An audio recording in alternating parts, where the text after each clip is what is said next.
A friend of mine was in the co-op department. She told me, "You're making a huge mistake." She goes, "You will regret this going to grad school." And I'm like, "Why?" She goes, "None of these jobs will be here in a year." I'm like, "You're crazy." At the time, I finished grad school and I thought, the more education you get, the dumber you learn that you actually are. So I finished grad school and I'm like, I'm literally the stupidest person on earth. Like, if I don't get my PhD, there's no way I'll know how to do anything.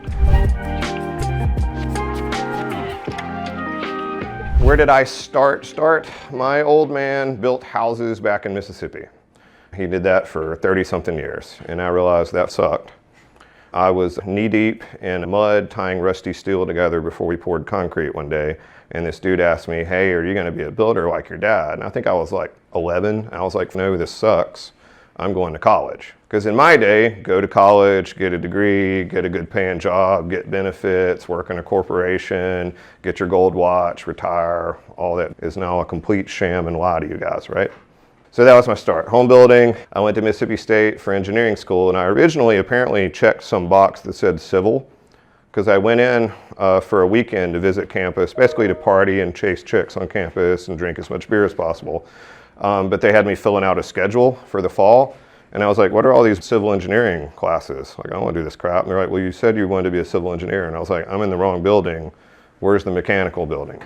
And I couldn't really decide what I wanted to do, and that's why I picked mechanical engineering, because ME is kind of a jack of all trades of everything. I can do structural, I can do mechanical, I can do automotive, I can do aircraft, I can do piping, pressure vessels, and all that other boring, right? So that's what got me started there. I'm in engineering school. I start co-oping, and most of my jobs are automation and plant work. So working in manufacturing plants. I'm famous for shutting an entire manufacturing plant down as an intern.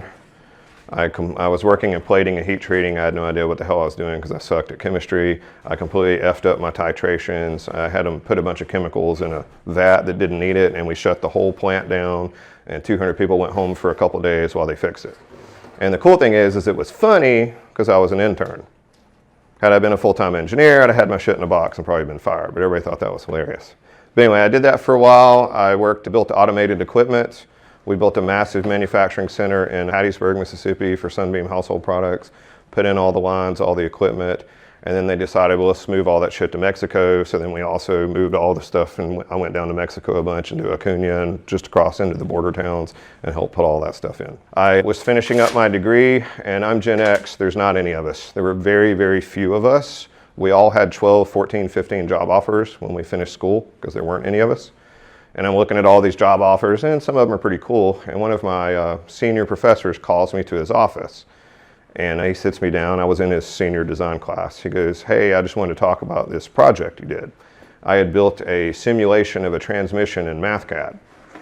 And he goes, "I'm in awe. It's amazing. You've literally built a go, no-go gauge of how to design a transmission. And the cool part is your initial premise is so wrong that it will kill everyone that comes in contact with what you've created." He goes, "But I am impressed. I want you to come work for me in grad school. I'll pay your way. I'll give you money. You hang out with your girlfriend, you go to football games, you go to baseball games, you have a good time." I'm like, "I'm in." At the time, a friend of mine was in the co-op department. She ran the co-op department, and she knew me because I had broken her whole system when I came through as a freshman and found a little loophole where I could get interviews, and they had to fix all that. But anyway, she told me, "You're making a huge mistake." She goes, "You will regret this going to grad school."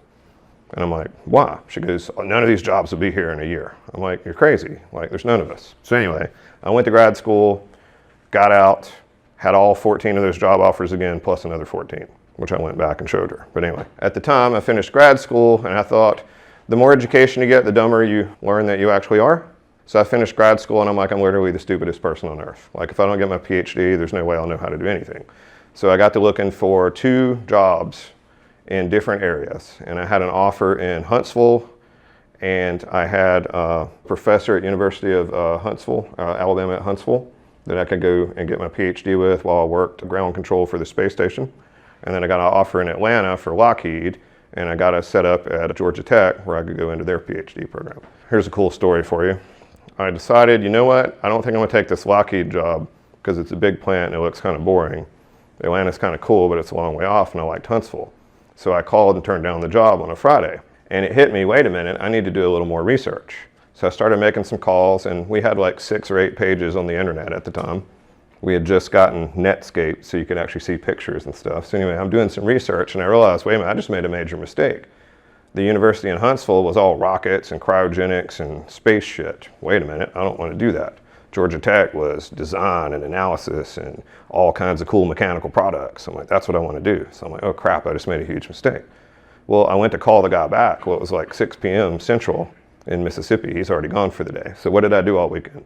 Stressed my ass off, right? Oh my God, I made a huge mistake. So I got up at 4 a.m. on Monday and started calling the guy. And there were no answering machines or anything at the time. So literally I would let the phone ring like 29, 30 times. And finally about 6:30 in the morning, he picked up. And I was like, hey, it's Zane. You don't still have that job laying around, do you? He's like, yeah, I haven't turned it in. You want to come? I was like, yeah, I'll take it. That's how I got to Atlanta. I was a stress engineer on the C5, doing really cool shit on a really cool plane in a really boring office that took way too long. I got in and I got my project. It was something on the ramp of the C5, really cool aircraft. I don't know if any of you guys are aircraft bums. I am. I've got my pilot's license, all that kind of stuff. I love aircraft. But anyway, I got to looking at the project and I went to my boss. I said, hey, I think I can get all this done in about 4 months. He's like, no, it's going to take 18. I was like, no, man, I'm going to do this. Take me about 4 months. He goes, stretch it out. I was like, shit. I just realized I took the wrong gig. That's not me. I grew up in construction. I grew up in automation. I grew up fast paced. I'm a business guy. I hustled pool. I ran football books. I'm constantly in motion, always doing things. Oh crap, I just realized I made a mistake. Okay, well now I'm at a turning point in my life, right? Luckily, my girlfriend that I thought I was gonna marry at the time decided to break up with me. I had just moved to Atlanta. My parents had just gotten divorced. I didn't know a damn soul here. The only way you could meet girls at the time was to drive to Buckhead. I didn't know that. I bought a house in Woodstock. Cab ride from Buckhead to Woodstock was 120 bucks at the time. So suddenly here I am in a town where I don't like my job, I don't like what I'm doing, I don't know a damn soul. Now what am I gonna do? What would you guys do? Be fucking depressed, right? Sit around at 4 in the morning trying to figure out what you're gonna do with your life? Game till like 8 a.m. and then go to work and sit in an office that you don't like? For me, it was a really low point because from the age of about 4 to this day at Lockheed, I had carried a pocket knife with me. And I was looking up on the internet which way to cut to end my life. And I decided I will never carry a pocket knife again, which I never have. And I'm about to do something different with my life. So that's where the change took place. I had a buddy come by, he said, hey, there's an engineering company down the street looking for people. And to date myself, I faxed my resume over to them. I went on an interview that afternoon and I took the job the next day and I got the fuck out of Lockheed. And so that's what I've been doing ever since. I've been working in consulting. I eventually got my PE. I eventually ended up with my own company and that's what I do now. So there's the long story.